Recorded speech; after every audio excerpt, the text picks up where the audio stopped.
Okay okay దేవునికి స్తోత్రం. చెప్పమ్మా.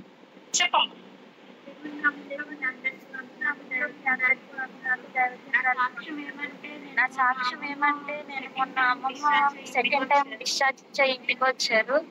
నేను అక్కడే ఉన్నాను. అప్పుడు మా అమ్మమ్మకి బాగానే ఉన్నారు కానీ నైట్ పడుకోవట్లేదు.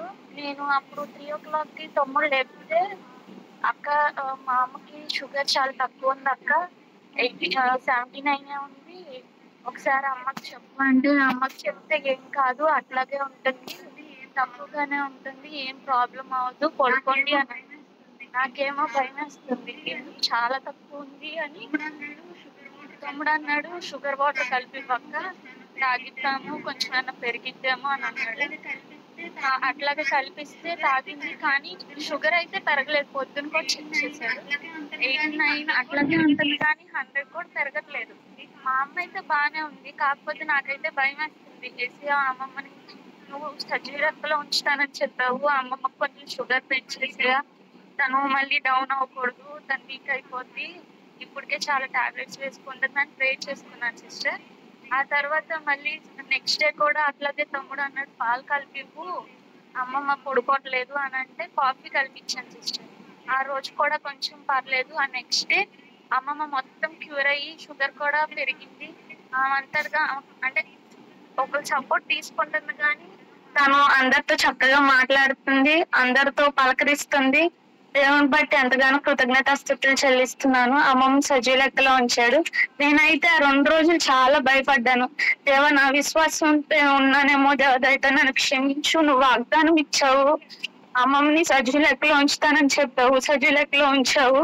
అన్ని విషయంలో రిపోర్ట్స్ విషయంలో కూడా ప్రేయర్ చేస్తాము. మొన్న హాస్పిటల్కి వెళ్ళినప్పుడు దానికి మంచి రిపోర్ట్స్ ఇచ్చారు.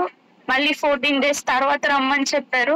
అప్పుడు కూడా మంచి ఆరోగ్యంతో అతను కాలు కూడా మంచిగా స్వస్థత దయచేయాలని, మంచిగా నడవాలని, తన పని తను చేసుకునేలాగా చేయాలని ప్రార్థన చేయండి అనుదినము మీ ప్రేయర్స్ లో అందరూ.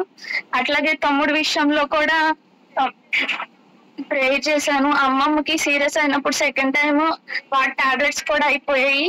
కానీ అమ్మమ్మ దగ్గర ఉంటాకి తను ఒక్కడే, అంటే ఏదన్నా హెల్ప్ చేసేది రమేష్ ఒక్కడే ఉంటాడు అక్కడ. అమ్మోళ్ళు ఉన్నా కూడా తమ్ముడు ఉంటే అందరికి కొంచెం ధైర్యంగా ఉంటది, ఎందుకంటే తనే హాస్పిటల్స్ తీసుకెళ్తాడు అమ్మమ్మని చెకప్స్ కి. అట్లాగే రమేష్ కూడా టాబ్లెట్స్ అయిపోయినాయి. అమ్మకి చెప్పిన అమ్మ తమ్ముని కూడా చూపించుకోమని చెప్పమ్మ, అక్కడే ఎట్లాగో అమ్మమ్మ అక్కడ ఉంటుంది కాబట్టి హాస్పిటల్లోనే అక్కడే చూపించండి అని చెప్పాను. 2 రోజులు అలాగే చెప్తే అమ్మంది డబ్బులు అయితే లోనానా కొంచెం టైట్ గా ఉన్నాయి అని అంది. అట్లాగే ప్రే చేసుకుంటున్నాను. 2 days తర్వాత పెద్దమ్మ ఇచ్చారు, మనీ ఇచ్చింది, చెక్ చేసుకున్నాడు. వాడు చెప్తున్నప్పుడు నాకు చాలా బాధ అనిపించింది. నోట్లో నుంచి పైకి పంపించారు అక్క, చాలా ఒకలాగా